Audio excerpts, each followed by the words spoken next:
Everyone, welcome back to my another blog. তো যারা নতুন আছো আমার চ্যানেলে অবশ্যই ফলো অ্যান্ড সাবস্ক্রাইব করে দাও, কারণ এই ভিডিওটা তোমাদের জন্য খুব ইনফরমেটিভ। তো যারা যারা ব্যাঙ্গালোরে ফার্স্ট টাইম এসছো বা চিকবালাপুর ভিজিট করছো, মানে করবে ভাবছো, আগে কখনো করোনি, তাদের জন্য বলছি।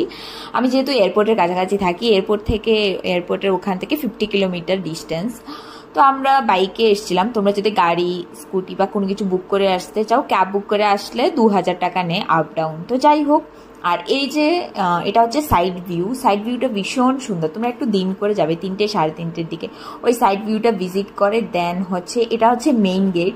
তোমরা যদি একটু দিন থাকতে থাকতে আসো না, মানে 3টার দিকে আসো, তাহলে খুব সুন্দর ভিউগুলো উপভোগ করতে পারবে।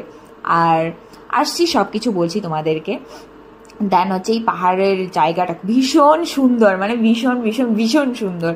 তারপরে আমরা পৌঁছে গেলাম গন্তব্যস্থলে, আদিয়োগী ঈশা ফাউন্ডেশনে, যেটা এখান থেকে একটু একটু দেখা যাচ্ছে। তো যেহেতু সানডে ছিল, তার উপর মহালয়া, তার জন্য প্রচুর ভিড় ছিল।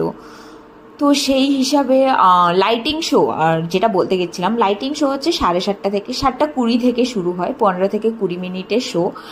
আর এখানে ঢুকতে কোনো এন্ট্রি ফি লাগে না। আর এই যে দেখো নন্দীটাকে কি সুন্দর দেখতে লাগছে। তো ওভারঅল আমার এই ভিডিওটা তোমাদের কেমন লাগলো অবশ্যই বলবে।